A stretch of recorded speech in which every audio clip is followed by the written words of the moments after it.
harusnya hijrah, bukan jihad. Sama kayak Rasul di Mekah 13 tahun, apa ngelawan? Palestina ini ditunggu anak Israel, ditunggu orang datang bom bunuh diri itu ditunggu. Kenapa? Bang, bunuh diri, mati 4-5 orang Israel. Alasan, tank 10, helikopter 10, 100 mati, pukul lagi perbatasan. Tuh, ditunggu.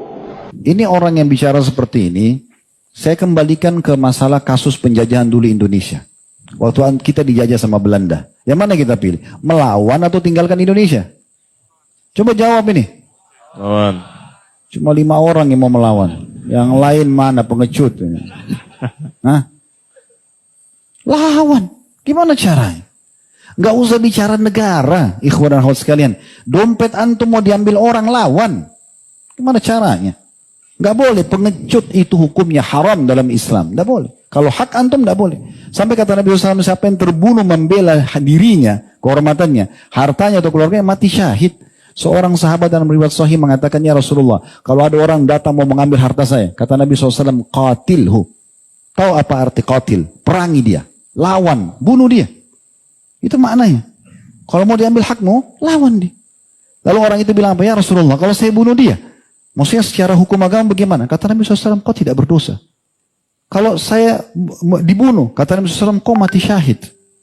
Itu lingkupnya cuman harta. Antum punya dompet mau diambil, handphone mau diambil, antum bela diri. Ya, saya yakin juga peraturan pemerintah kita mungkin sama kali. Kalau kita dirampok orang, kemudian kita melawan, tidak sengaja kita membunuh dia. Karena kita diserang duluan, gitu kan? Ada bukti-bukti, ada saksi. Gak mungkin kita kena hukum. Wong kita diserang, kan gitu. Nah seperti itu. Apalagi kalau sudah negara. Kenapa harus ditinggalkan? Enak benar mereka menjajah terus mendapatkan apa yang mereka inginkan. Ya keliru. Di sini Islam datang justru harus membela. Gak boleh.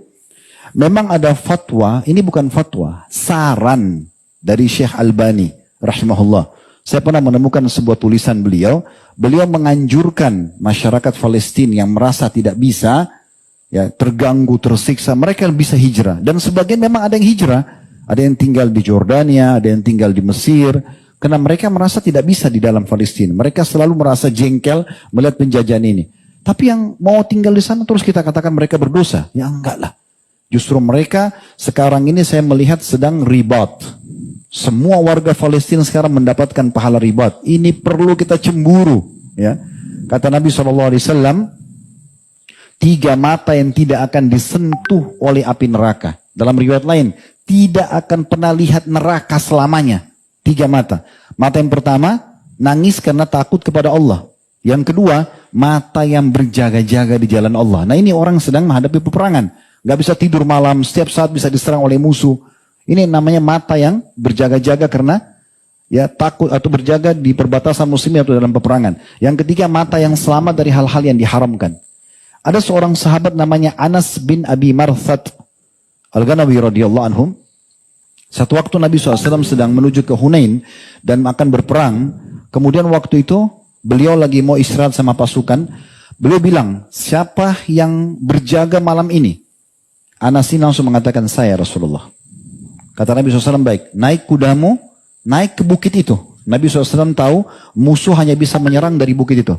Naik di atas kuda itu, jangan kamu tinggalkan kuda itu, kecuali hanya untuk sholat atau buang hajat.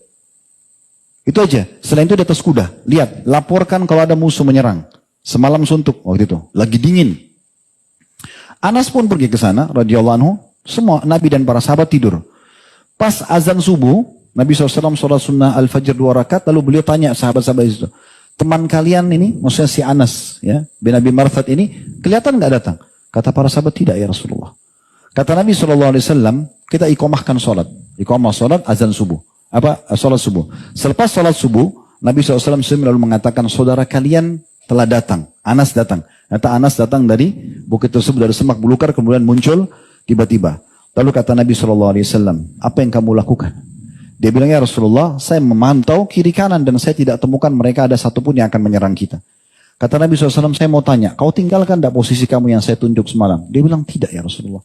Kecuali seperti yang anda izinkan, hanya sholat atau buang hajat, itu aja.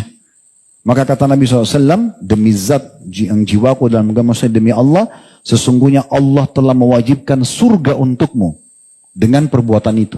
Berjaga semalam saja, itu sama dengan mendapatkan jaminan surga. Dan kata Nabi SAW, tidak ada lagi dosa yang membahayakan kamu setelah perbuatanmu hari ini.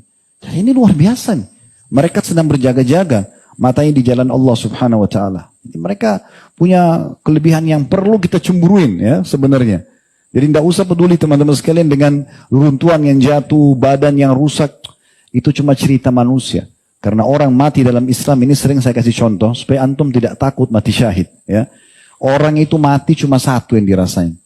Mau kepalanya hancur di tabrak kereta api, mau di atas pesawat meledak, mau jatuh ke lautan tenggelam dimakan oleh ikan, mau mati di atas ranjang, mau kena bom, mau ditebas lehernya, sama saja. Itu prosesnya beda-beda, tapi sama saja. Merasakan satu sakaratil maut. Sederhana. Orang beriman akan lihat malaikat, dia nggak ada lagi kepalanya hancur, badannya panas, itu nggak ada lagi. Yang dia lihat malaikat cabut ruhnya, kalau orang mukmin mudah, kalau orang kafir sulit. Clear, selesai. Jadi nggak usah terpengaruh dengan jasad. Kalau kita terpengaruh dengan takutnya jasad kita dihancurkan oleh musuh, maka kita tidak akan berperang membela agama Allah Subhanahu wa taala. Palestina harusnya